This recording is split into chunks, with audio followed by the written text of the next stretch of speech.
nimurambirwe turagumana ego nababwiye ko nzogeragesha gukoresha umwanya neza. Nashaka mvuge kuri theme canke icivugo kubaza kwandika canke n'ababizirikana ku mutima. Theme nigisha ko ni kuba uvuka ku Mana yera bikugira uwera, ariko kugendana n'iyo Mana yera niyo kugendera mu kwezwa. Ndasubiramo, kuba uvuka ku Mana yera bikugira uwera, ariko kugendana n'iyo Mana yera niko kugendera mu kwezwa.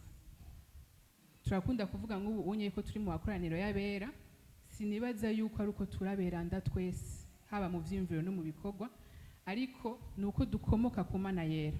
Haleluya. Nuko dukomoka ku Mana yera. Ariko aho mvuze ati kugendana n'iyo Mana yera ko ariko kugendera mu kwezwa, nibikwiye kuvuka ubwa kabiri. Nibikwiye kuvuka ubwa kabiri. Hariho indero ukwiye gutozwa n'ijambo, hari ukurongorwa namwe mu yero ukwiye kugira kugira ushobore kugendera muri uko kwezwa Imana iduhamagarira. Haleluya. Ego ndaza kuvuga gatonya, hari amagroupe abiri nza kuyadresako. Hariho groupe ya mbere, hariho abatarezwa, abakiganjwe n'icaha, bataracika abana b'Imana bitwe ngo abera. Ariko hariho n'indi groupe y'abejejwe n'abana b'Imana, ariko biracabagora kugendera mu kwezwa. Hariho ubuzima muzi yuko muhamagarirwa ariko mutarashobora gushikako. Uno musi Imana yanumye kuri mwebwe. Yesu ashimwe. Yesu ashimwe cyane. Subiriye inyuma gatonya, jewe iyi nyigisho ingene yanje ko nabwiye ko nayirose muri 2020, haraciye imyaka 5 ubu unye. Ndibuka umurongozi ba profeta akiri kumwe natwe, hariho ibintu yakunda gusubiramo akavuga, mwiyeze mugendere mu kwezwa. Hama yarabisubiramwo kenshi cyane, je nkaguma nibaza mbega niki bisigura iki ivyo bintu, kandi narabimubonako mwumva yuko hariho n'indi sigurira inyuma muga, ariko bikandanira gutora amajambo. Nanje ndi umuntu abazi ibibazo vyinshi kandi nshira umutima wanje mu gutahura, ndabibaza Imana, niho yabona kunsigurira ivyo ngira ndabapartage namwe. Kandi arambwira yuko iyo message yo kwezwa ni rimwe mwiragi umurongozi yashaka ko twosigarana, kimwe mu bintu yashaka ko twogenderamo. Nanje rero Imana yaramaye yarabinganirije ko nanze nashaka ndabibaganirizeko. Rero naribaza ati none kwezwa ni formule, ni hamwe umuntu akora icaha agaca avuga ati Imana mbabarira, ni bisigura iki? Rero Imana ishimwe yuko yashoboye kunahuza, kandi ndizere ko iyo duhagaze ngaha jewe nihishurirwa Imana ishobora ko yaramaye ubundi muntu yo muhiri yindi muga mushira umutima kuca Imana yanganirije ku bwanyu. Yesu ashimwe. Hama nashaka dusome, muze kumfasha gusoma Abaroma igice ca 6 verset 15 à 23.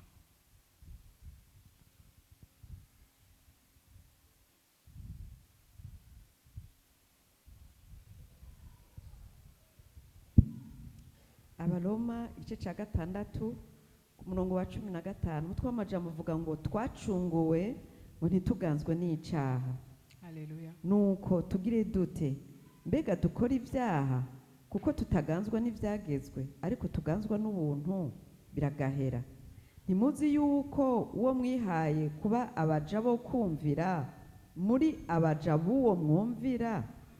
Namba muri abaja b'icaha kizana urupfu, canke abo kumvira kuzana ukugororoka.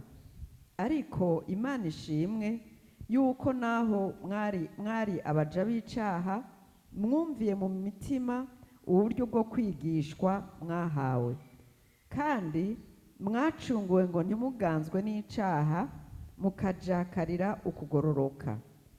Ndabivuze nk'imvugo y'abantu kubw'intege nke z'imibiri yanyu, nk'uko mwaha imibiri yanyu ibiteye isoni n'umugararizo kuba abaja bavyo, bigatuma muba abagarariji, abe ariko nanone muha ukugororoka imibiri yanyu kuba abaja bako, kugira ngo mwezwe. Mukira abaja b'icaha ntimwagazwa no kugororoka.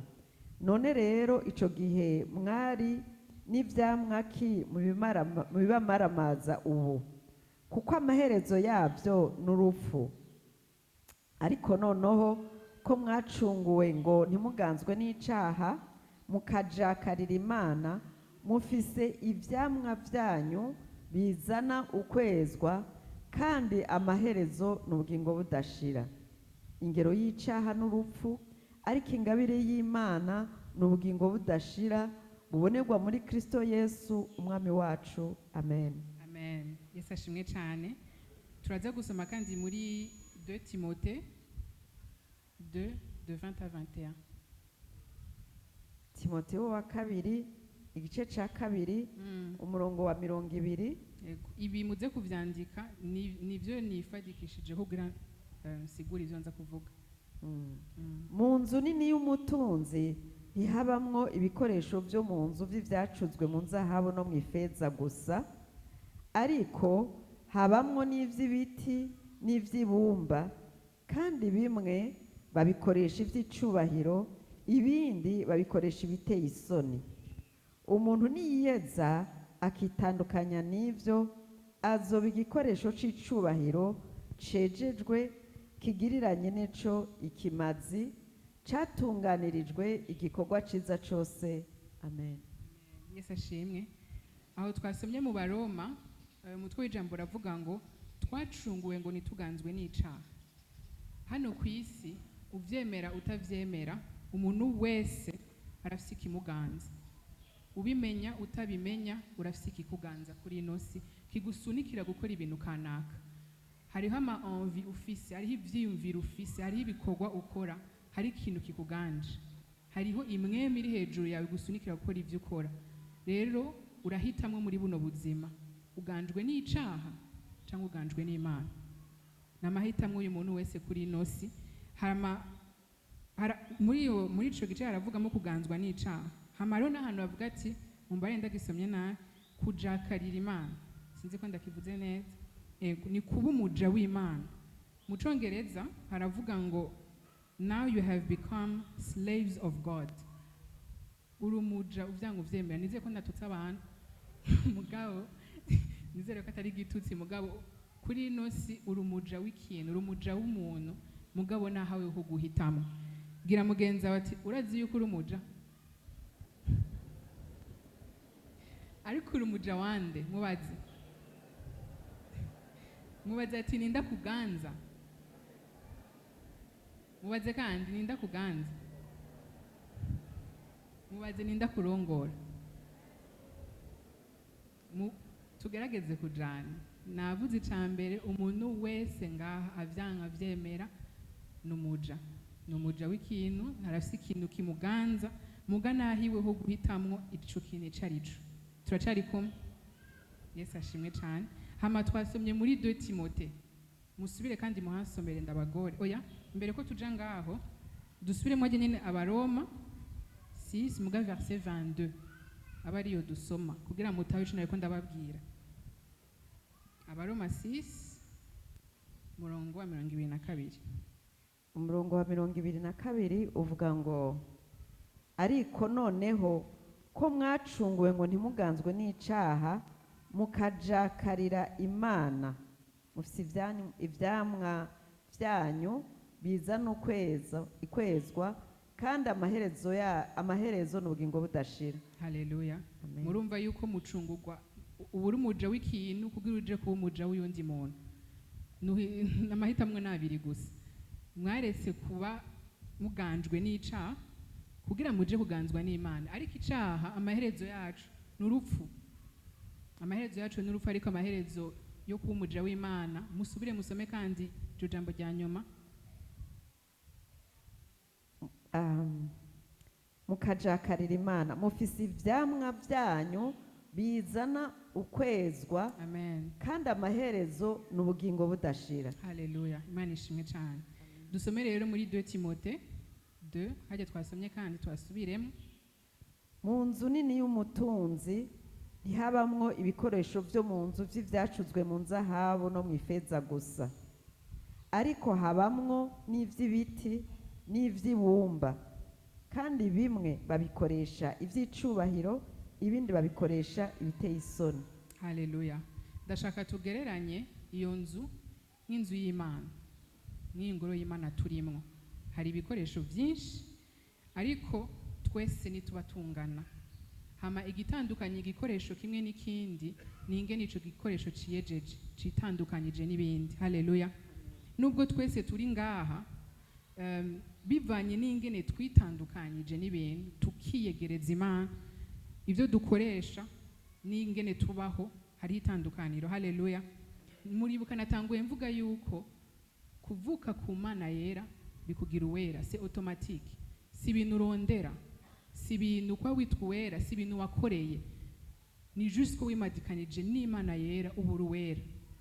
Ariko nibikwiye, hari abantu bibaza yuko barakijijwe n'amahoro, ariko nibasuye kugendana n'Imana, nibayirondere, nibarondere kuyimenya. Sawa warashitse muri iyo nzu, twese ngaha turi mu ngoro y'Imana, turi mu nzu y'Imana, ariko wararondeye kumenya serugo, uravugana nawe, urazi ibyifuzo vyiwe, urazi ijwi ryiwe, agushaka kwiki.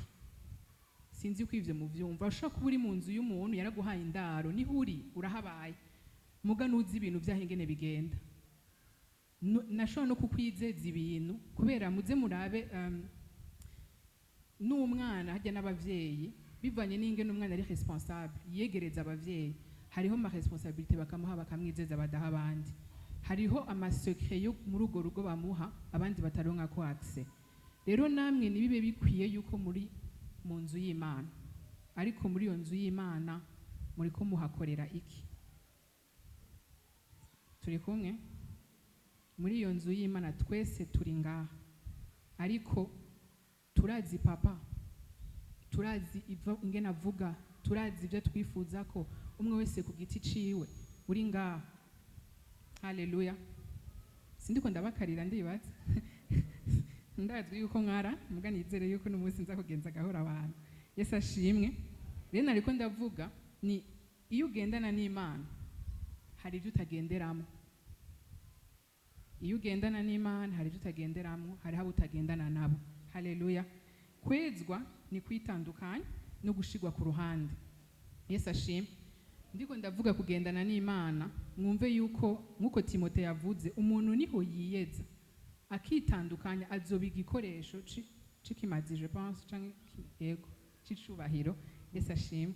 Rero mwumve yuko uruhara hanini sugwa Imana ihitamwo. Ariko igihe ubona umuntu ukavuga tujya mu Imana yaramuhaye ingabire nyinshi, ujya muntu kubereka ari we baha akaryo non jewe, si Imana nécessairement ibihitamwo. Twese dufite ingabire zitandukanye, ariko harimo n'uruhara rw'umuntu kwitandukanya no kwimadikanya n'Imana. Umve ko kwitandukanya bitakwiye. Icari ku mutima wanje hanini nuko hariho abantu bagerageza gukora ibikorwa n'inguvu zabo, bakagerageza guhunga ivyaha, bakagerageza muri uko kwiyeza bakibaza yuko nakoze ikintu kibi, Imana mbabarira bana nanje. Urumva mugabo nibatahure yuko n'ubuzima buzana no kwimadikanya n'Imana. Yesu ashimwe. Si ubuzima buza kuvuga ati je menye ico Imana ivuga hama ngende kugikora. Menya niyo Mana yavuze. Haleluya. Gendana nayo. Hariho ibintu uzosanga biriko birakuvako n'ibindi bikuzako. Yesu ashimwe. Yesu ashimwe cyane. Haleluya. Rero nariko ndavuga yuko ni ikintu numvise ko okay, ubwo buzima bwo kwezwa ni message nibaza rimwe rimwe igora nuko abarongozi bayitanga, kuko nibaza kwirambira abantu irambira abantu kwezwa benshi bashaka izindi. Hariho amatitre menshi n'inyigisho nyinshi zishasha, no ndababwira amajambo mutarumva na rimwe, ariko yakuva mukizwa nico kintu kiguma kivugwa. Nibaza ko hakenewe ko n'umuntu yibaza ati kubera iki Imana iguma ishimangira kuri iki kintu, kubera iki? Nibwo buzima Imana itugombamwo. Haleluya. Ubwo bwo kwitandukanya no kwimadikanya nayo. Ni benshi bagerageza kwitandukanya ariko badakora uko kwimadikanya nayo. Ni benshi bagerageza kuninguvu zabo bikabananirira ngaho. Haleluya. Ubu nanje naje kubabwira, Yesu ashimwe, yuko ubwo buzima buroroshe cyane gushikako. muga koroha kwavyo nuko twe turagerageza kubikomplika mu nguvu zacu. Vyoroshe gute? Gendana niyo Mana, hariho ibintu izozira guha, hariho ubuzima izozira gukominika uko ugendana nayo. Haleluya, haleluya, Yesu ashimwe cyane. Reka navuze kwimadikanya n'umuntu, muze mubigendereze neza. Iyo mumaze iminsi muri nk'abagenzi cyangwa abantu mukorana, abantu mufitanye imigenderanire myinshi, hari usanga mutanguye kugira imvugo imwe, ugasanga hari ututerme twiwanyu musigaye mufise. Muze mubigendereze. Iyo ndiko ndavuga kugendana n'Imana, nuko ubwo busabane buragukominika ubuzima, ubwo buzima bwo kwezwa Imana irabugukominika muri proximité ufitaniye nayo. Nico kimwe na kuntu na kumwe umuntu mutagenderanira na kenshi, umuntu mudakunda kuvugana, uzosanga imitima yanyu ihuye, uzosanga mufise imvugo imwe, azovuga ikintu no mutahure facilement. Kubera iki? Ubwo bugenderanire nabwo mufitaniranye. Yesu ashimwe. Ndashaka gushimangire kandi kuri ico kintu, nuko ubwo buzima dukeneye, le secret. Ndibuka kuri ngarutse kandi kuri papa prophète, nuko je cyo kintu narakimubona ko cyo kugendera mu kwezwa, nkamubona ko uyo mutima, nkamubona ko ndibuka aragerigeye mvuga ati je nibaza yuko uyu atacaho ukora ni je nibaza yuko atavyahugira, ni Imana yoma nanje nkagera aho hantu. Mugabo nagiye gutahura ko tellement yari madikanyije n'Imana yuko hariho ibintu bitari bikiri mu kwega. Nivyo rero hari abantu bagwana n'ivyo bintu, bakagwana n'ivyo bintu au lieu yo kugwana kumatana n'Imana, hama ivyo bintu bibe automatique mu buzima bwabo. Ndibaza ko turi kumwe, ni bande turi kumwe? Ego. Donc hari abantu bagerageza guhunga icaha bakirukana naco, bakagwana naco. Ariko je no bahamagarira ikindi kintu naco, nimuhunga icaha cyane, nimwiyegereza Imana. Haleluya, nimwiyegereza Imana, ico caha nico kizobahunga. Hariho ibintu muravye neza iyo wegeye kuri Imana, vya bintu bari waradashwe bisubiramo. Suko necessairement hari ikindi kirere kije, suko kurategwa, ariko urabe ivyo wahora ukora utari kurakora. Raba kungene aho urugendana n'Imana utagikora. Utuntu duto kandi muri ivyo nimumve ko ari ibintu binini byo kumara amasaha mu masengesho, ko ari ibintu byo kuyisonzesha ari ubwo buzima.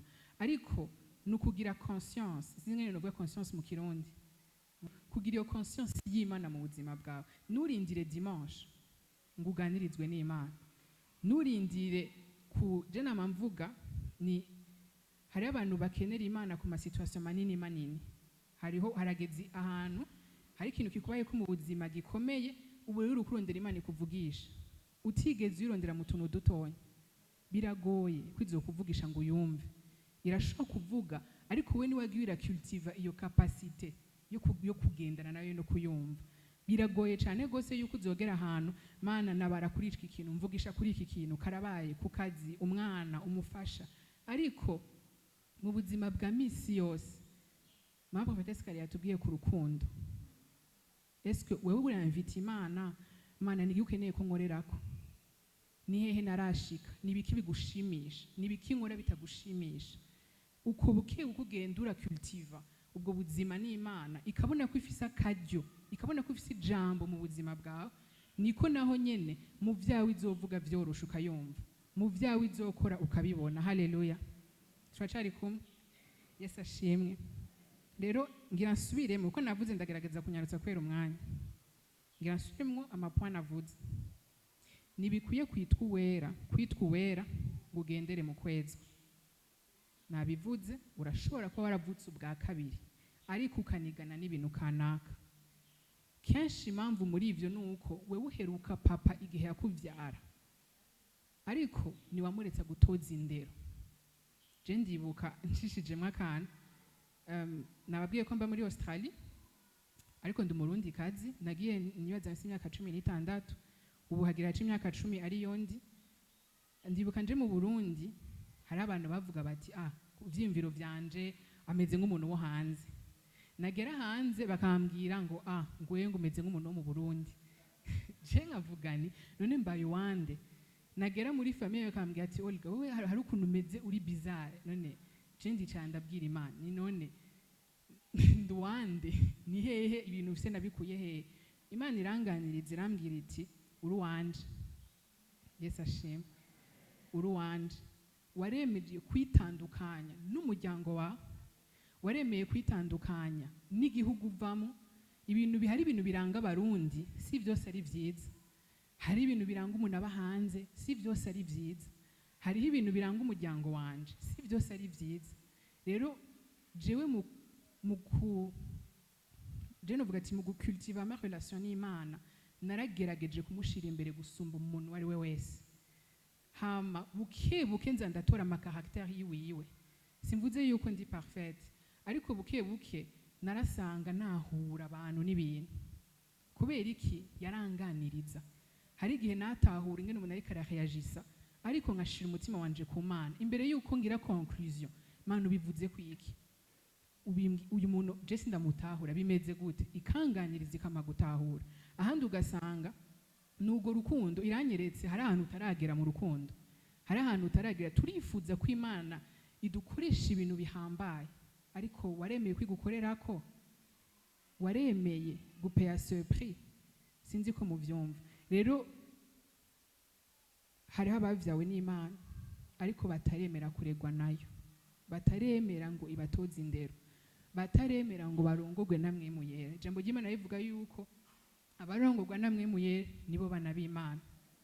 Hariho abantu bataremera ngo ijambo ry'Imana bari ryo rigira ijambo rya nyuma ku buzima bwabo. Imana igutoza indero ni ngaha muri eglise, ni ngaha ku ijambo wigishwa. Ariko hariho abantu ndiko ndabivuga, mwumve ko Imana iraduhamagarira ahandi hantu muri ubwo buzima bwo kwiyeza n'ivyo kwitandukanya. Wewe kubyo umuntu akubonye avuga ati we hari ikintu gitandukanye, ubonye je nikiri gitutsi bambwiye ati wewe umeze bizarre. Ndabikunda. Ubu ndabikunda kuko ndazica ubumbwiye exactement, sinkeneye kumera nk'abandi, nkeneye kumera nk'Imana. Haleluya. Yesu ashimwe. Nkeneye kumera nk'Imana, nkeneye kumera nkayo. N'umunyembabazi, afise urukundo. Ndibuka je binaniye gutahura abantu ko abantu baragoye, nanje ndimo ndagoye. Byarananira, mugabo Imana sinzi ingene ibikora, ifise umutima wagutse. Cishijemo kandi ndibuka ari gihe ndavuga papa prophète cyane mu mbabarire yaramartse ubuzima bwanje. Ndibuka hari gihe twigeze kuganira, arambwira umuntu ariko aragira amafuti menshi. Hama turavugana, mu nyuma ndibuka dimanche iragera, mbona arahamagaye wa muntu ngaho imbere.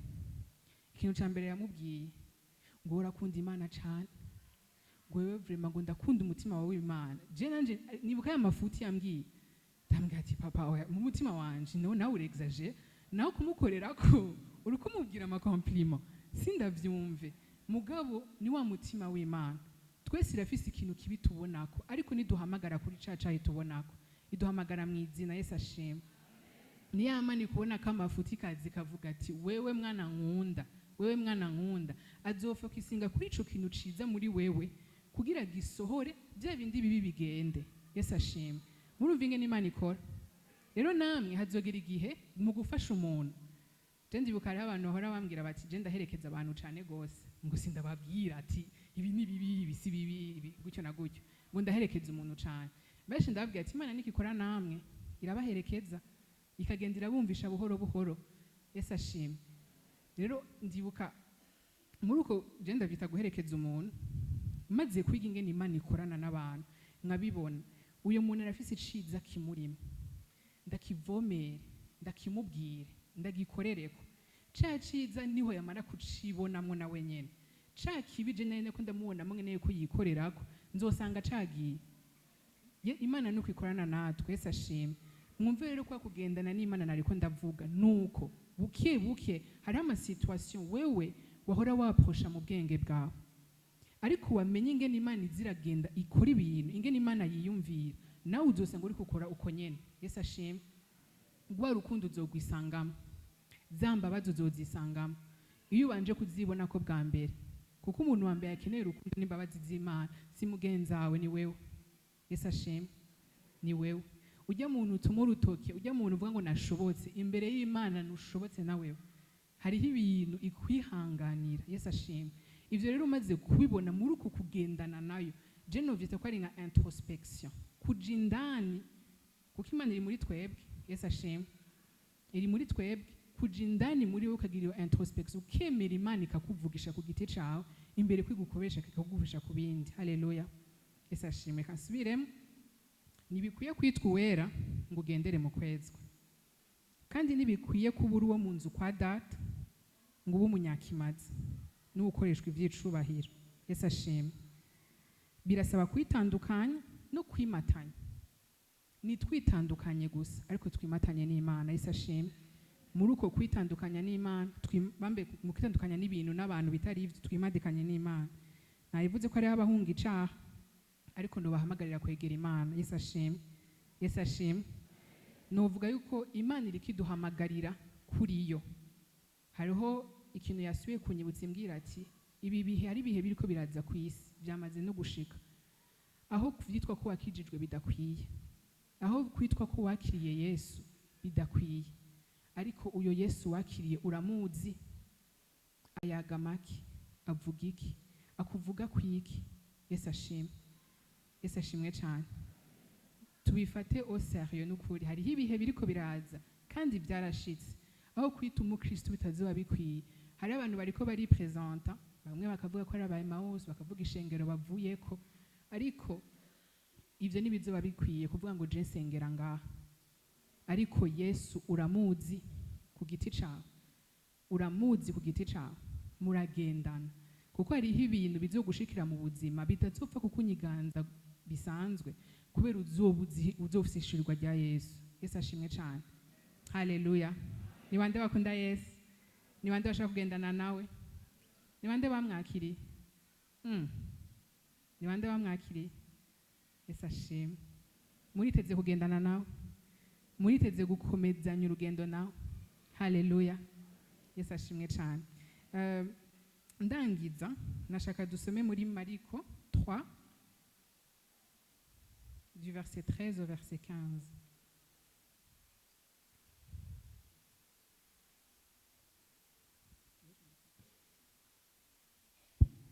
Mariko 3 kuva ku murongo wa 13 gushika kuri 15. Umutwe w'amajambo uvuga ngo Yesu atoranya intumwa 12, maze aduga umusozi muremure, ahamagara abagomba baza kuri we. Atoranya 12 bo kubana nawe, maze ngo batume kwigisha no kugira ububasha bwo gusenda abadayimoni. C'est mon verset 13. Maze aduga umusozi muremure, ahamagara abo agomba baza kuri we. Mugeze ngaho baza kuri we. Yesu ashimwe. Ikintu ca mbere Yesu yakoze ariko aratoranya intumwa ziwe nuko yabahamagaye kuri we imbere ko agica bahamagarira. Yesu ashimwe. Uyu mugabo Yesu aratangaje. Iyo uriko urabona ingene akora ibintu biratangaje cyane. Aho ndashaka mugerageze mu naho rekuko ndavuga imbere ko ahamagarira intumwa ikintu na kimwe yabahamagaye kuri we. Umuhamagaro wa mbere ufise ni ku Mana. Umuhamagaro wa mbere ufise ni ku Mana. Iyo Imana iguhamagaye kwanza wicarane nayo. Izo ntumwa zabanje kubana nawe. Zabanje kubana nawe zige zimwigireko ku buzima abayeho hamabone kuzituma. Yesu ashimwe. Rero ivy'Imana igusaba gukora byose ni ibintu uzoba wayigiyeko, ni ibintu uzoba wayibonyeko. Yesu ashimwe. Nta kintu na kimwe izoguhamagarira sinibaze ko yigeze ibatuma kwirukana abadayimoni batigeze babona ariko arabikora. Yesu ashimwe. Rero twigire ku Mana. Ndiko ndavuga kugendana. Muravyumva ko intumwa imbere yuko zitumwa zabanje kugendana na Yesu. Yesu ashimwe. Zabanje kugendana nawe zikamwigirako. Nibwo buzima Imana iriko iraduhamagarira. Bakoze ivyo babonye. Yesu ashimwe. Bavuze ivyo bumvise. Ariko twebwe hari igihe twituma. Hari igihe ugenda ibintu kuri wabibonye kuri mugenzi wawe. Yesu ashimwe. Rero mwumve ko nta musaraba yesu azogusaba kwikorera atabanje kwikorera. Yesu ashimwe. nta kintu na kimwe naho coba kigoye gute, mwumve muri ubwo buzima bwo kwezwa hariho ibintu umengo hariho ibizira, hariho ibyo ukwiye gukora, hariho ibyo udakwiye gukora. Iyo ugendana n'Imana, bwa bushobozi bwari muri we gushobora kudakora icaha arabugutransmeta mu kugendana nawe. Yesu ashimwe. Aragutransmeta ubwo buzima. Ndashaka dutahure ko c'est pas une vie d'interdit. Ubuzima tufise muri Kristo si ubuzima bw'ama interdit, si ubuzima bw'ibintu ibi ni vyiza aho ni mu vyagezwe, ariko n'ubuzima wakiriye kuri Yesu mu nyuma ukabaho. Yesu ashimwe. Nukubaho Yesu ashimwe. Tubeho mu izina rya Yesu Kristo. Haleluya. Tubeho mu izina rya Yesu Kristo. Rero ibi byose navuze ni iby'abera. Ibi byose navuze vyerekeye abera, vyerekeye abavutse ubwa kabiri. Yesu ashimwe. Navuze igihe twasoma mu Baroma igice ca 6 dusuye gusoma kuri verset 22 à 23. Abaroma 6 verset 22 à 23.